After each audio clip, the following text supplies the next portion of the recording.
Le vestiaire des hockeyeurs spinaliens qui prépare la venue de Caen ce samedi quand le finaliste malheureux qu'Épinal avait battu. On va prendre des nouvelles de cette équipe avec le vice-capitaine Florian Sabatier. Bonjour Florian. Bonjour. Alors vous sortez d'une vilaine défaite du côté du HCMP. Comment a réagi le vestiaire et qu'est-ce que vous avez tiré comme conclusion de ce match-là? C'est sûr que c'est une défaite qu'on voulait plutôt éviter. C'était 3 points qui étaient importants à prendre. Après, voilà, je pense qu'on n'a pas fait un bon début de match, donc surtout sur notre comparé aux autres matchs, les 2 précédents où on avait pu bien démarrer, là on a subi plus que les autres, donc il faut réagir directement sur nos débuts de match et nos fins de match aussi, qu'on n'est pas assez focus, quoi.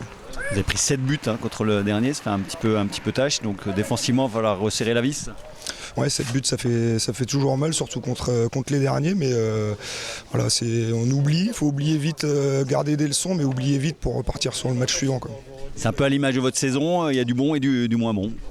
C'est ça, c'est à l'image de la saison. Après, voilà, je pense que on est assez grand pour se rendre compte des choses et puis on va tout de suite remédier à ça pour demain et essayer d'aller chercher une grosse victoire. Vous avez un gros triptyque, il y a Caen, vous irez à Strasbourg mardi et après vous recevez Cholet. Là, ça va être compliqué d'aller chercher les points, mais finalement le championnat est très, très homogène. Ouais, après de toute façon, je pense qu'on est capable de jouer notre meilleur match contre les plus grosses équipes, donc on s'adapte souvent à l'adversaire. Donc là,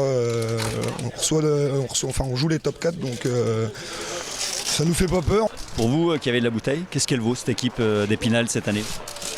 Elle vaut on peut être très bon comme parfois très mauvais. Je pense que si on a confiance en nous et qu'on joue notre jeu, on est capable de battre tout le monde. Et il faut rester positif dans tous les cas, même si c'est plus compliqué que certaines années.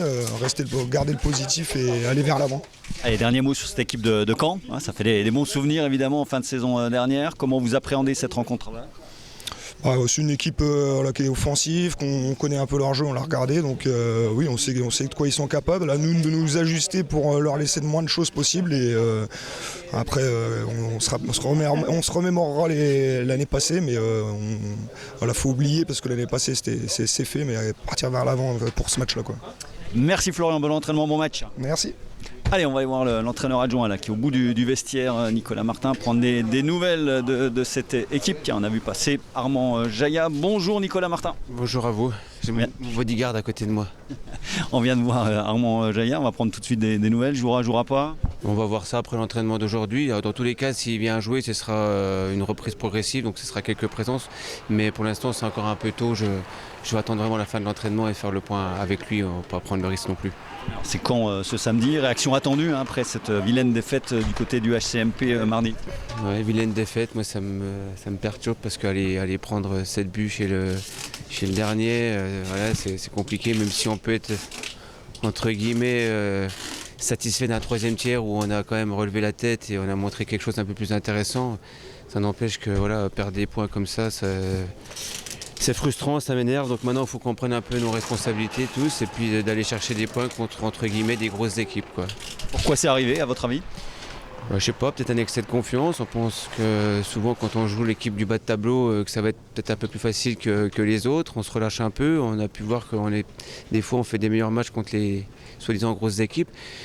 Mais bon, voilà, c'est loin d'être une excuse. Il y a un moment, on est tous professionnels. On doit être là pour prendre des points et des points qui sont importants pour moi contre le bas de tableau, quoi. Là, on va arriver sur une série de matchs importants avec des équipes du haut de tableau. Caen, après un derby qui est toujours houleux contre Strasbourg, une équipe de Cholet qui truste le haut du tableau depuis le début de la saison. Donc maintenant, encore une fois, il faut qu'on aille chercher des points contre ces équipes-là et comme vous le disiez, c'est très serré. Donc ça m'énerve quand on se projette déjà sur des playoffs alors que pour moi, il n'y a rien de fait. Hier, j'avais une réunion avec les clubs de D1. Tout le monde a le même sentiment, c'est que voilà, c'est un bon championnat, c'est ce qui est intéressant aussi. Mais faut pas anticiper les choses. Ça va être serré cette année. Qui ne jouera pas chez vous demain? Jimmy Darrier? Jimmy, c'est sûr. Martin Charpentier, c'est sûr aussi. Comme je disais tout à l'heure, une incertitude sur Armand Jaillat. Et après, on va faire un choix. On essaie toujours à la dernière minute, mais non, mais ça risque d'être Philippe Houdak qui reste sur le banc pour qu'on Solider la défense. exactement contre ces équipes dites un peu plus fortes que nous offensivement, de ne pas non plus laisser trop d'espace défensif. Donc voilà, on va essayer de jouer avec 4 défenseurs étrangers, plus nos 2 Français, Audric Denet et Rémi Olivier. Donc voilà, ça se profile un petit peu comme ça. Dernier mot sur cette équipe de Caen, gros adversaire, belle finale l'année dernière.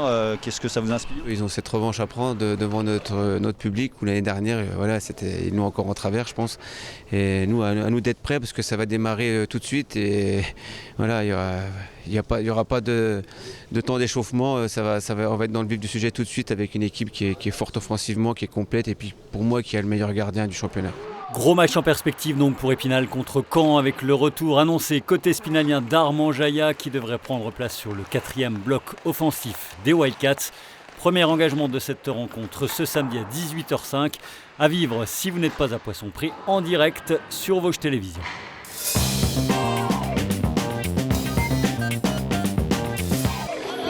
Dans le reste de l'actualité sportive du volley-ball, après une coupure de 2 semaines, les Louves de Saint-Dié retrouvent la Ligue AF pour une rencontre très importante dans l'optique du maintien face à des concurrentes directes, les Panthères d'Évreux, antépénultième à 5 points devant et à coup sûr revancharde après leur défaite au match aller. Premier service à 20h au Palais Omnisport Joseph Claudel. En football, là encore après un week-end de 100 matchs, le SAS renoue ce samedi avec le National 2 pour son premier match de l'année 2026. 12e sur 16, les Spinaliens accueillent Saint-Privé-Saint-Hilaire, 5e à 5 points. Coup d'envoi à 18h au stade de la Colombière. En N3, le Estaon se déplace à Ivry. Toujours au rayon des sports collectifs, 2e match consécutif à domicile pour l'effort basket Mirecourt. Après un revers frustrant le week-end dernier sur ces images face à Riedisheim et restant sur 2 défaites consécutives, les Mircursiens espèrent relancer la machine ce samedi face à un adversaire direct, le WASB, qui présente le même bilan comptable. Entre deux d'envoi à 20h en salle Claude Accard. Événement dans le calendrier sport mécanique avec le retour du rallye des images à Taon-les-Vosges, 21 ans après la dernière édition, relancé par le jeune président de l'ASA Mirecourt, Paul-Émile Rémy, et le team Sport Rally. 90 équipages inscrits et une spéciale de 9 km à parcourir 4 fois entre Bécourt et Demèvre sur Durbion, dont une fois en nocturne. Premier départ samedi à 9h58. Premier championnat des Vosges de gymnastique également ce week-end du côté de Vittel. Gym artistique féminine individuelle de niveau performance, idem pour les garçons avec en plus la catégorie fédérale A, sans oublier les team gym et l'aérobic, soit 271 engagés. Compétition samedi dès 13h30, dimanche dès 9h30, les 2 jours jusque 20h en salle Émilie Le Pennec.